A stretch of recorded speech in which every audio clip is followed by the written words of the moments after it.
y toda buena obra que viene por medio de la predicación de tu palabra, Señor. Por eso yo en esta hora te ruego con todo mi corazón que no sea la excepción en que tú nos puedas bendecir, en que tú nos puedas hablar, ministrar, Dios mío. Muévete con poder y gloria, Señor. Ministra a tu pueblo y yo te pido que uses mi vida solamente por misericordia, Padre amado, para todos los presentes, para que podamos escuchar una palabra tuya y que tu palabra corra y sea glorificada, siendo confirmada por la presencia de tu Espíritu Santo. Gracias, Señor, te damos por este precioso momento y rogamos esa dulce bendición que viene del cielo, la cual es del Padre, del Hijo y del Espíritu Santo. Amén y amén. La gloria es del Señor. Gloria a Dios.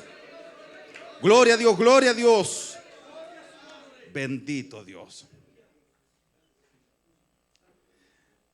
Tomando en cuenta lo que es la idea central de ambos pasajes que leímos en las Escrituras, yo quiero hablar acerca de lo que es un hombre temeroso de Dios. Y por supuesto que esto también equivale a una mujer temerosa de Dios, una persona en general temerosa de Dios. Y en el contexto de lo que hemos leído, del primer pasaje que leímos en el capítulo 18, yo creo que una de las características que más abundaba en aquellos días es una falta tremenda de temor de Jehová. No había temor de Dios, porque aquí podemos ver como un contexto lo que es tiempos de crisis. Tiempos de crisis, que esas crisis vinieron en consecuencia de años tras años que el pueblo no tenía temor de Dios. Y esto trajo como consecuencia, primeramente, una crisis religiosa. Ya se había establecido el culto de idolatría a Baal y también a la diosa Acera, como lo podemos ver en el capítulo 16, versículo 31 al 32. Es decir, eso era una ofensa tremenda al Dios del cielo. Entonces el pueblo, en vez de estar temiéndole, en vez de estar adorándole, en vez de estar honrando al Señor, le estaban deshonrando y estaban practicando una infidelidad, una deslealtad tremenda delante de la presencia del Señor. Era lo que ocurría, el pueblo traicionando al Señor en gran manera. Segundo, esto da como consecuencia una crisis política. Muchos años anteriores, y también mire, todo fundamentado en una falta de temor de Dios. Eso también años anteriores había traído como consecuencia lo que es la división del reino, donde se empezó a desplegar una serie de reyes, tanto en el reino del norte y en el reino del sur, donde todo lo que es la dinastía de los reyes del pueblo de Dios, estaba esta tendencia de que el pueblo dependía de ellos en cuanto a la bendición o a la maldición sobre el pueblo, si ese rey temía o no temía a Dios, si ese rey obedecía o no obedecía a Dios. Por eso hay un pasaje de las Escrituras que dice que cuando el impío gobierna, el justo sufre. Vienen nefastas consecuencias sobre un pueblo que tiene un líder, que tiene un presidente, que tiene un rey, que no practica lo que es el temor a Jehová. Ahora, en el contexto directo de lo que hemos dado lectura, el rey de turno en el reino del norte, que es Israel, era Acab. O sea, estamos hablando del rey más impío de la historia de Israel, de la historia del reino del norte, más malo ante los ojos de Jehová, como lo dice el capítulo 16, versículo 30.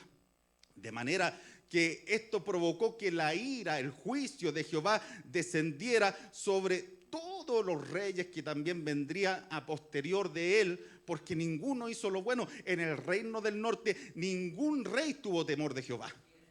En el reino del norte ningún rey realmente honró y obedeció al Señor. Entonces, aquí vemos esto, que en lo político y en lo religioso, el pueblo de Dios, en vez de honrar a Dios, en vez de temer a Dios, ellos siempre caían en imitar las costumbres de los pueblos paganos, creyendo que así iban a obtener bendición, creyendo que así iban a obtener algún favor o beneficio para sus vidas. Y en consecuencia de estas dos cosas, también nos encontramos con una fuerte crisis económica, puesto que Baal era conocido como el dios de la fertilidad. Y el reino del norte era un reino que a esta altura estaba próspero. Estaba muy próspero porque era una tierra muy fértil. ¿Sabe cuál fue el problema? El problema fue que esa fertilidad, que esa abundancia de lluvia, esa abundancia de riquezas que tenían a través de las plantaciones, eso les daba motivo no para darle la gloria a Jehová, el Dios de Israel, sino que le traicionaban y le daban la gloria a Baal, que era conocido como el Dios de la lluvia y de la fertilidad. Entonces, en consecuencia de esto, puesto que le habían robado la gloria a Dios, vemos en el capítulo 17, versículo 1, que aparece un hombre que en medio de toda esta generación perversa, un hombre que marcaba la diferencia, un hombre que temía a Dios con todo su corazón. De hecho, él se presentó ante esa escena, en todo este panorama de crisis en el área política, en el área religiosa y en el área económica. Él se paró y dijo: vive Jehová en cuya presencia estoy. Entonces, él reconocía a Dios, lo reconocía, lo proclamaba con sus labios y lo honraba en su corazón, y por cuanto él habitaba en su presencia. No era alguien que visitaba de vez en cuando, sino que él dice en un presente continuo: vive Jehová, el Dios de Israel, en cuya presencia estoy. Estoy siempre, en cuya presencia estoy estacionado, cuya presencia es mi morada y cuya presencia de donde no me saca absolutamente nadie. Y lo dice la palabra del Señor en el Salmo 91, versículo 1: el que habita, no el que visita, sino que el que habita al abrigo del Altísimo morará bajo la sombra del Omnipotente. Ese era Elías habitando en la presencia de Dios. Y como habitaba en la presencia de Dios, él tenía un fuerte mensaje que entregar del rey para abajo. Y expone allí la consecuencia que ellos vivirían por su pecado, de que no habría lluvia durante aquellos años. Y allí se desplegó una tremenda sequía que duró aproximadamente 3 años y medio.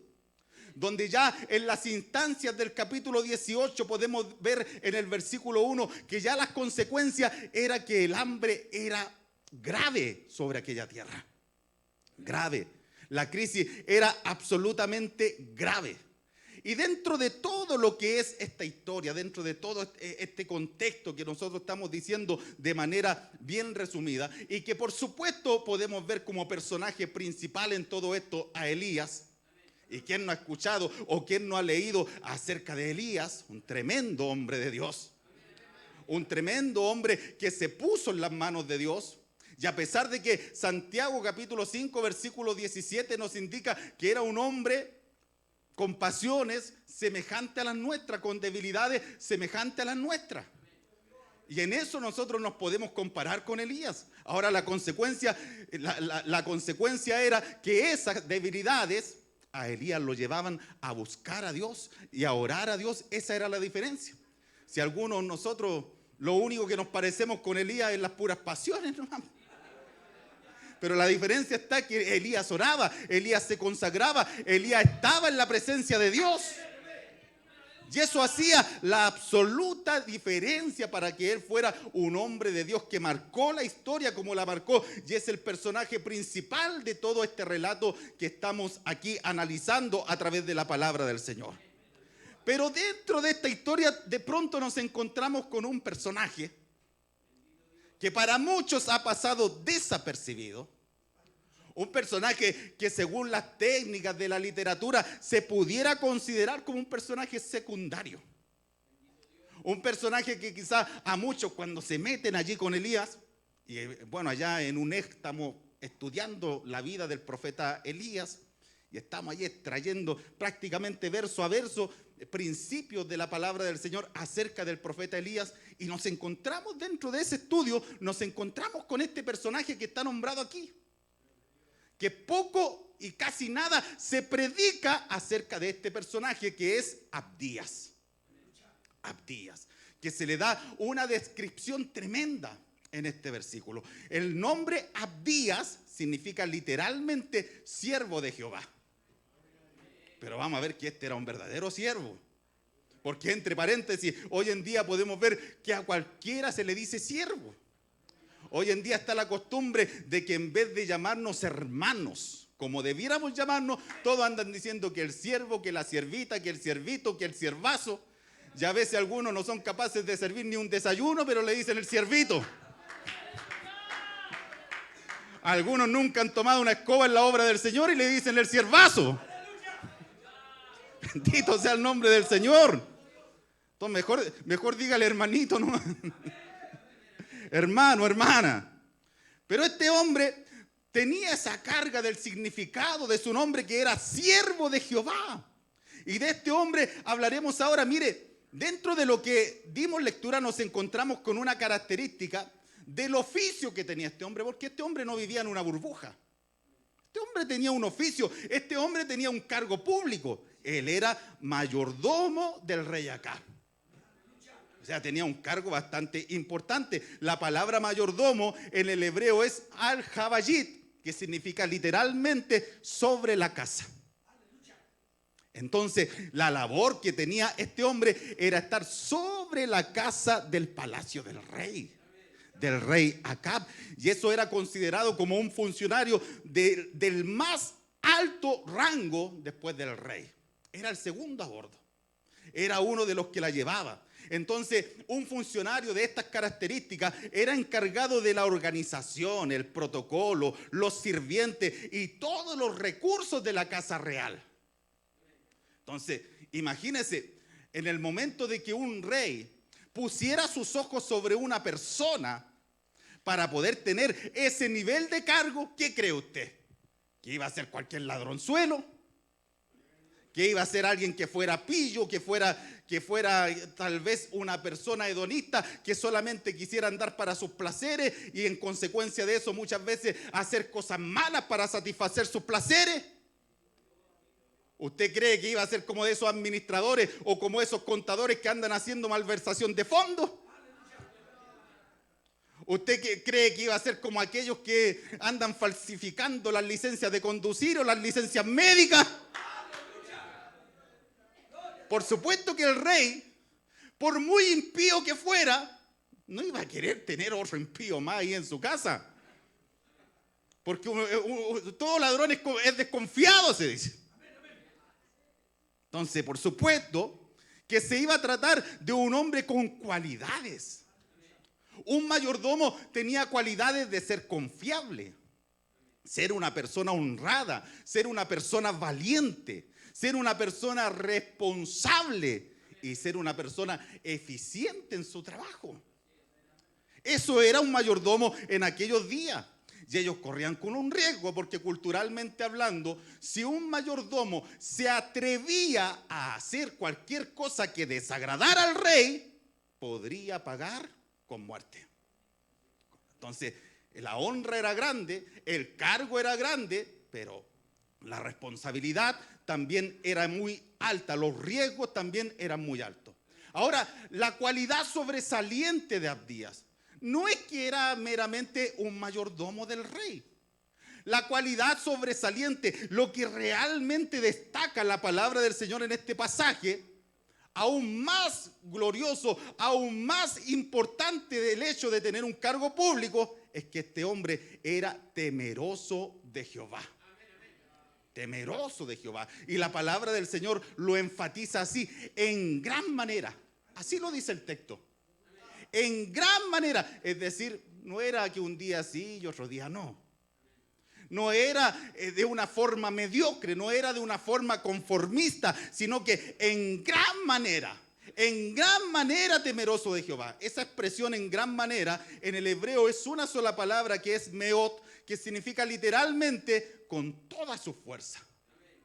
Él con toda su fuerza. Entonces aquí vamos descubriendo las características de alguien que tiene temor de Dios.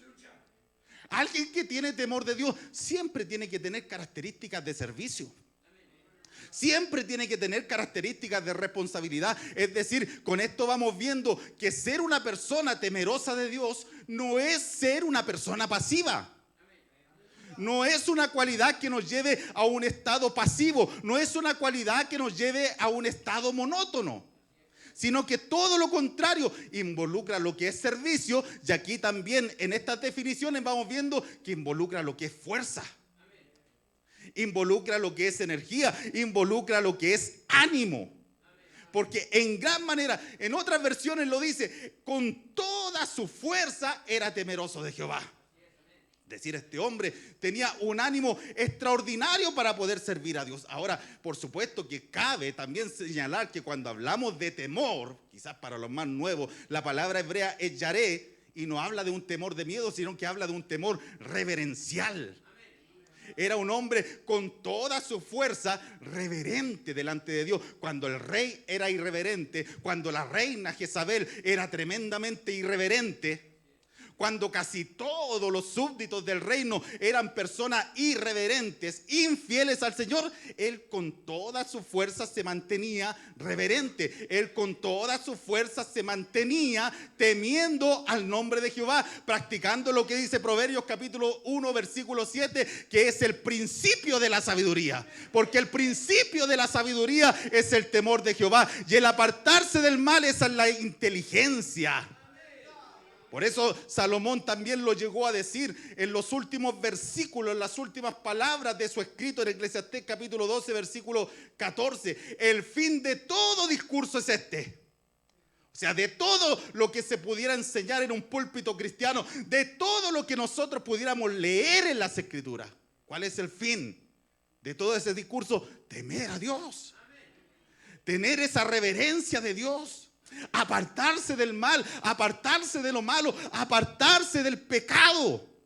Entonces, por eso vemos a este hombre con esta tremenda cualidad, y que vemos que el hecho de tener un cargo público no le disminuyó su temor de Dios. Porque hay otros que podemos ver a lo largo de la historia, que hay personas que mientras tuvieron quizás un pasar por la tierra modesto, se mantenían humildes, se mantenían reverentes, se mantenían temerosos, pero después cuando comenzaron a escalar, cuando comenzaron a subir, cuando comenzaron a tener prosperidad, muchas veces eso da lugar a que se engrose el corazón, y se engrosa el corazón, viene también una altivez de espíritu, y eso produce las caídas, y eso produce poco a poco que un corazón se vaya cayendo en una insensibilidad, y poco a poco vaya perdiendo el temor de Dios. Pero aquí vemos un hombre que, como le digo, no vivía en una burbuja. Tenía un cargo público bien grande, pero temía a Dios. Su cargo era desarrollado en un lugar, en un palacio, en una casa donde estaba lleno todo de perversidad. ¿O qué cree usted? ¿Que en la casa de Acab sonaban las canciones de Marino? ¿Qué cree usted que sonaba, no sé, las canciones de los coros pentecostales? ¿O que estaba ahí el pancito de vida? No, no era un ambiente de Dios, no era un ambiente cristiano, por decirlo de alguna manera. No era un ambiente de alabanza, no era un ambiente de adoración. Pero el estar allí donde había gente que solamente practicaba el pecado delante de Dios y le deshonraban, eso no le impedía el estar allí, a pesar de todo eso, con toda su fuerza, ejerciendo su cargo, pero a través de eso también sirviendo a Dios, honrando a Dios, siendo un hombre de temor reverente delante de Dios. Es como el caso de Daniel. Él habitaba en palacio de reyes paganos, él habitaba en palacio de reyes perversos, allí en la tierra de Babilonia, donde aún los alimentos eran producto de lo sacrificado a los ídolos. Pero cuando él vio servida la mesa, cuando él vio los manjares del rey, cuando él vio aquellos alimentos, él allí practicó lo que es el temor de Dios, practicó lo que es marcar una diferencia, de manera que propuso en su corazón no contaminarse con la comida del rey, ni con el vino que él bebía, a pesar del lugar, sin estar en una burbuja, sin estar encerrado 24/7 en una iglesia, sin estar leyendo la Biblia todo el día, no, desarrollando labores, estando en un lugar pagano, pero marcando la diferencia, marcando una identidad, siendo una persona que temía a Dios con todo su corazón. Por eso hoy en día, cuando vemos personas que dicen: ay, es que me cuesta ser diferente en el trabajo, es que me cuesta. Sí, y es lo que le cuesta, se roba hasta los clavos. Bendito sea el nombre del Señor. El joven que le dice, no, es que me cuesta ser evangélico en el colegio porque todos mis compañeros son terribles mundanos. ¿Y quién te dijo que iban a ser todos cristianos?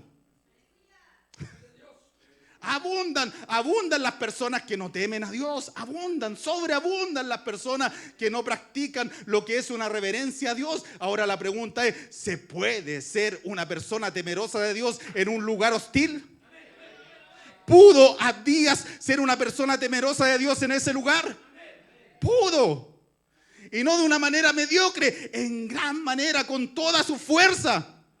O sea, esto cuenta de una persona que no le importan las burlas, que no le importan las críticas, que no le importa que lo persigan. Él conoce a Dios. Él es una persona que ama a Dios. Es una persona que sirve a Dios. Es una persona que honra a Dios. Es una persona que está agradecida de Dios. Y no importa el que dirán, no importa que el de aquí o el de allá haga o deshaga con las cosas de este mundo. Yo me voy a mantener honrando a Dios. Yo me voy a mantener sirviendo el nombre del Señor con todas las fuerzas de mi corazón.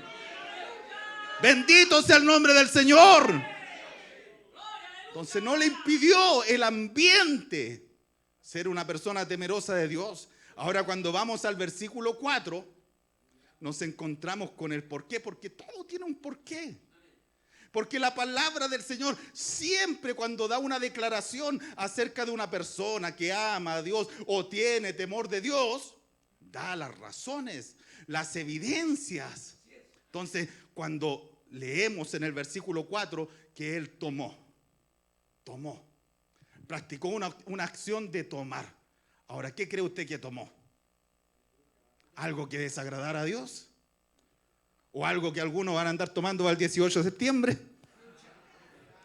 No, tomó, pero del verbo tomar, no del verbo del verbo tomar, del verbo agarrar. ¿Qué tomó? Dice, tomó a los 100 profetas de Jehová que estaban en peligro de ser eliminados por Jezabel. Los tomó, y no solamente los tomó, los escondió de 50 en 50 en cuevas. Esto era una labor secreta que estaba haciendo. Porque mire, este no es un hombre que estuviera en las plataformas, este no es un hombre que apareciera allí en las redes sociales con un micrófono. No, estaba en algo bien anónimo haciendo un servicio. En estos días esto cobra una validez tremenda cuando todo lo que hacemos lo queremos publicar para que nos den like, para que nos den me encanta, para hacernos famosos a través de las redes sociales. Bendito sea el nombre del Señor. Alguien se pone a orar 5 minutos en la casa y lo publicó en las redes sociales. Y yo le decía a los hermanos, algunos son tan rascas que hasta oran transmitiéndose en vivo. Hay que orar en lo secreto, hay que servir a Dios en lo secreto, hay que servir a Dios en el anonimato. Y allí tu Padre que te ve en lo secreto, un día te recompensará en público. ¿Cuántos dicen amén? Bendito sea el nombre del Señor. Entonces tomó, escondió en secreto allí en las cuevas de 50 en 50 a estos profetas. Y no solamente eso, ¿usted cree que los dejó ahí escondidos y se fue para la casa? Vemos que los sustentó con pan y agua. Esto habla de un hombre que el hecho de temer a Dios lo pone en acciones. Tomó, escondió, sustentó. O sea, acciones que marcan una diferencia. Cuando la impía de la Jezabel los quería tomar para matarlo, los tomó, los escondió y los sustentó. Acciones que iban a involucrar tal vez un cansancio, iban a involucrar un desgaste físico. Acciones que también iba a involucrar un esfuerzo. Que iba a tener que meterse la manito al bolsillo para poder sustentar a esos hombres, para poder darle pan y agua. Algunos dirán, si era pan y agua, no, pero eran 100 hombres. Y esto fue por un tiempo prolongado, no fue un solo día. Entonces, este hombre hizo un esfuerzo económico en favor de lo de Dios, en favor de la obra de Dios. Era un hombre que tenía una generosidad silenciosa y que invertía por la obra de Dios. Hay algunos que dicen, yo temo a Dios, yo amo a Dios. ¿Y qué pasa con el bolsillo? Para poder bendecir la obra del Señor. Entonces, esto por eso le digo, son acciones que marcan la diferencia, acciones de un hombre diferente, acciones de un hombre que teme a Dios. La Biblia en Proverbios capítulo 3, versículo 9 dice que hay que honrar a Dios ¿con qué? Con tus bienes. Este hombre tomaba de sus bienes, este hombre tomaba de sus ganancias, este hombre tomaba de su sustento personal para poder bendecir, para poder proteger, para poder sustentar a esos hombres que estaban dedicados a aprender del Señor. Por eso esto nos va mostrando lo que son las características de un hombre que teme a Dios. Es decir, en resumen, el temor a Jehová se demuestra con acciones. No es una actitud pasiva, sino que es activo, es con acciones, es a través de lo que hago, a través de lo que decido, a través de que si mis pies se mueven para honrar a Dios, si mis manos se mueven para poder bendecir a Dios, si todo lo que soy está puesto en acción para poder honrar el nombre del Señor. Si en esto también va involucrado lo que es la fe para temer a Dios, si lo dice la palabra del Señor en Hebreos capítulo 11, versículo 6, sin fe es imposible agradar a Dios. Y que también dice la palabra del Señor en Santiago, muéstrame tu fe sin tus obras y yo te mostraré mi fe por mis obras. Por eso este hombre validaba sus principios a través de acciones diferentes. El temor de Jehová es algo que se demuestra en lo secreto, en lo íntimo. La palabra del Señor en el Salmo 51 dice, tú amas la verdad en lo secreto, en lo íntimo, me has hecho comprender sabiduría. Por eso acciones no para tocar trompeta, acciones no para que te aplaudan, acciones no para que te reconozcan, acciones no para que pretendas llegar al púlpito, acciones no para que tengas allí un sustento personal de ambiciones personales, no. Ambiciones egoístas de un hedonismo barato que se ha metido en tu corazón, no es eso, sino que son acciones para poder honrar al Señor, incluso en lo secreto, allí en lo íntimo, donde nadie te ve. Donde tal vez nadie te vio el momento que tomaste una bendición en tus manos y se la diste a tu hermano que está allí necesitado. Ese momento que tal vez nadie te vio, pero aquí estabas limpiando la casa del Señor para que el culto fuera hermoso para la gloria de su nombre. Ese momento que nadie te vio, pero ahí estabas predicándole a una persona, anunciándole del reino. Es decir, acciones. Eres una persona que tiene un temor reverente y que lo pone en manifiesto a través de acciones. Por eso también el temor a Jehová también tiene otra característica que se demuestra en el trato con sus siervos. Estos hombres también eran siervos de Jehová. Son presentados como profetas de Jehová. ¿Y qué es lo que estaba haciendo Abdías? Estaba honrándolos, estaba cuidándolos. Hoy en día hay gente que a los hombres de Dios, a los siervos de Dios, los toma y se los echa al bolsillo. Eso es lo que está abundando hoy en día. Gente rebelde, gente subversiva, gente que no se somete. Y se llenan la boca diciendo, yo amo a Dios, yo temo a Dios, yo me someto a Dios. Sí, y tu pastor y los líderes, ¿te sometes? Porque el que resiste autoridad puesta por Dios, a Dios resiste. Entonces aquí vemos a este hombre que marcaba una diferencia en el trato con los siervos de Dios. Marcó, dijo, no, los voy a tomar, los voy a esconder, los voy a proteger, los voy a sustentar. Hoy en día ven a un siervo de Dios que esté en alguna necesidad, no, que se movilice, dicen algunos.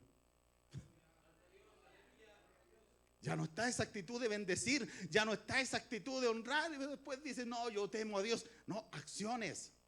Diferencia, mire, todos los principios, todas las características que podemos ver en este personaje. Es decir, un hombre temeroso de Dios es un hombre que ama lo que Dios ama.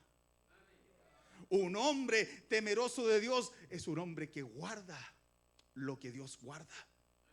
Un hombre temeroso de Dios es un hombre que honra lo que Dios honra.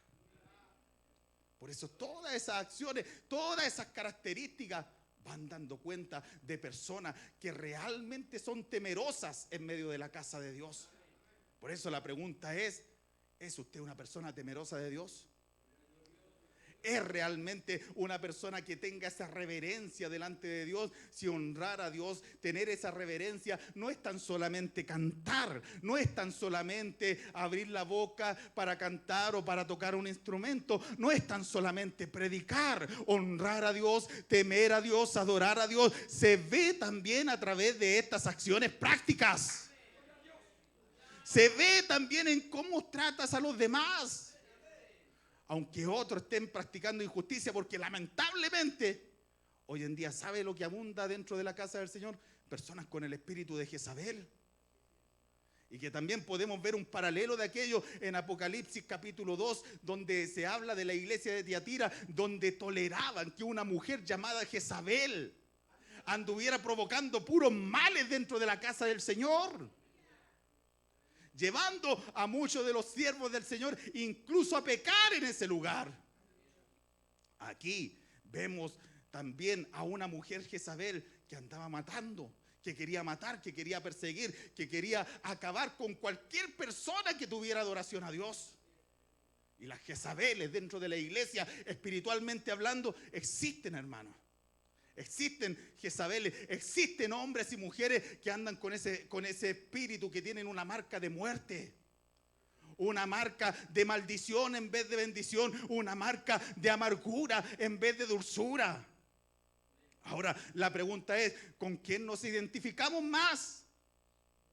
Con una Jezabel haciendo daño, una Jezabel destruyendo, una Jezabel matando a los siervos de Jehová. ¿O nos identificamos con una Abdía que los protegía, una Abdía que los cuidaba, una Abdía que los honraba, una Abdía que tenía temor de Dios, una Abdía que tenía estas actitudes diferentes delante de Dios y delante de los hombres? Él había, cuando vemos el versículo 5, vemos que él dice que desde su juventud había guardado el temor de Dios. Al pasar de los años, sin importar las circunstancias, seguir temiendo a Dios. Por eso, hermano, van pasando los años y es imposible. Mire, yo conozco personas que pueden llevar 30, 40 años en el evangelio, pero uno dice, ¿qué les pasó? ¿Qué le pasó a ese hermano si antes era temeroso de Dios y ahora es un liviano? Ahora se pasa cayendo, ahora pasa teniendo malas actitudes. ¿Qué pasó? El paso de los años no puede encallecer nuestro corazón, sino que todo lo contrario, cada vez más sensibles, cada vez más adoradores de Dios, cada vez ser más personas que practiquen esa reverencia delante del Señor. Por el contrario, abundan las Jezabeles y faltan hombres como Abdías. Faltan hombres que, aunque no sean mencionados como el gran profeta de Dios, porque algunos quieren ser el gran profeta, el gran apóstol, el gran pastor, el gran evangelista, pero ¿quién quiere ser el gran siervo? ¿Quién quiere ser el que esté allí, aunque no aparezca en las cámaras, aunque no te graben, aunque no tomes un micrófono, pero estar allí sirviendo al Señor, estar allí honrando al Señor, estar allí adorando al Señor en lo secreto? Bendito sea su nombre. Para ir culminando, usted se preguntará, ¿por qué también dimos lectura al segundo libro de los Reyes en el capítulo 4, versículo 1? Y esto es una posibilidad, pero es una posibilidad que me bendice, es una posibilidad que me ministra, porque mire, al hombre que es descrito en aquel pasaje lo vemos como un siervo y también como un hombre temeroso de Jehová. Es decir, una descripción que le hace encajar con Abdías. Encaja. Mire, como le digo, es una posibilidad, no lo puedo aseverar. Pero en varias fuentes extrabíblicas como el Talmud o los escritos de Josefo indican que el esposo muerto de esta viuda y Abdías son la misma persona. Son la misma persona. Eso nos provee respuesta, habiendo visto todo lo que estuvimos describiendo. ¿Por qué cree usted que murió endeudado?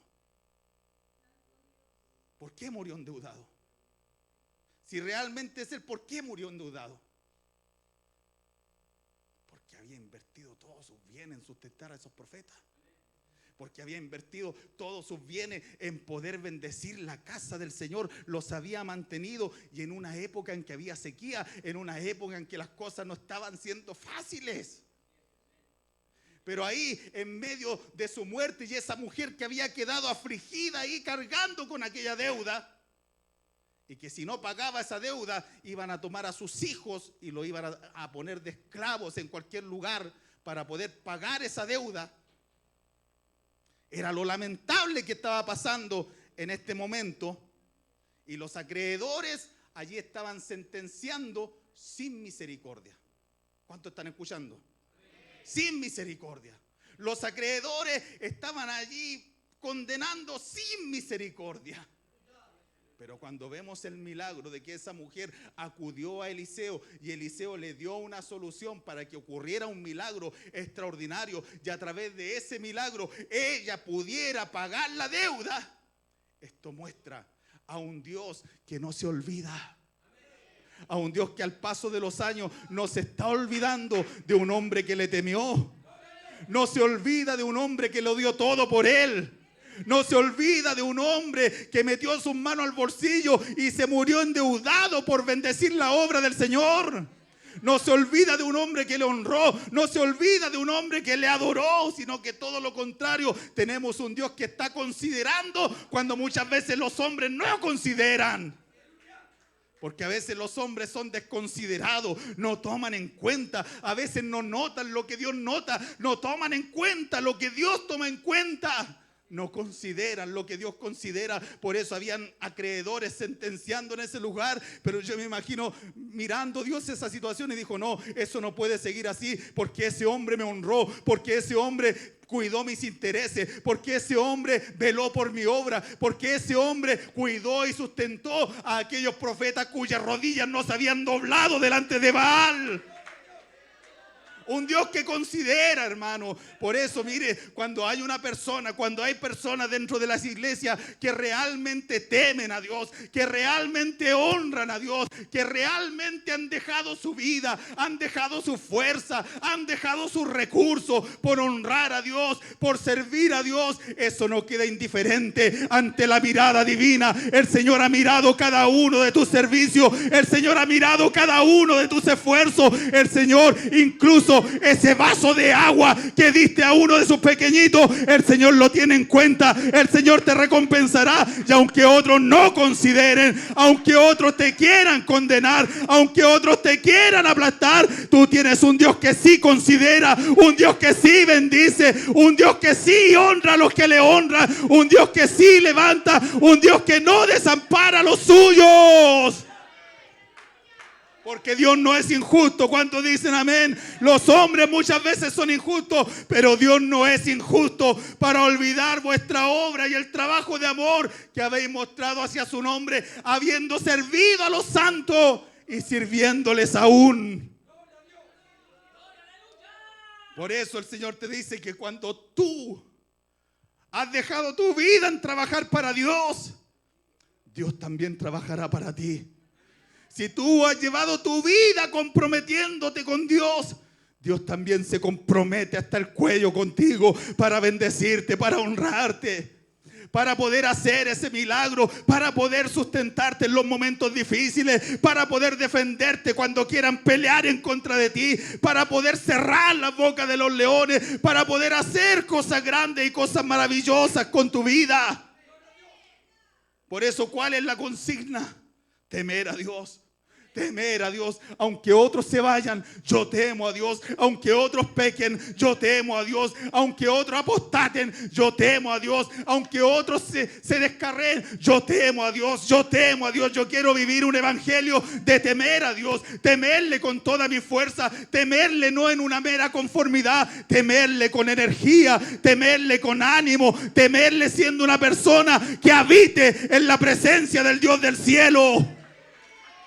¿Cuántos dicen amén a la palabra del Señor? ¿Cuántos quieren temer a Dios? Póngase de pie. Por eso, si está llevando una vida en la que usted pueda decir: no estoy temiendo a Dios, estoy perdiendo el temor a Dios, me estoy equivocando, estoy errando, No he estado haciendo las cosas bien. No he estado amando lo que Dios ama. No he estado honrando lo que Dios honra. No he estado guardando lo que Dios guarda. Usted tiene que orar allí al Señor. Y si es una persona que está temiendo, ayúdame, Señor, a cada día temerte más. Cada día honrarte más. Por eso allí cierre sus ojos, con sus manos alzadas y elevando su voz. Eleve su voz, que se escuche su voz allí en su lugar, en su lugar.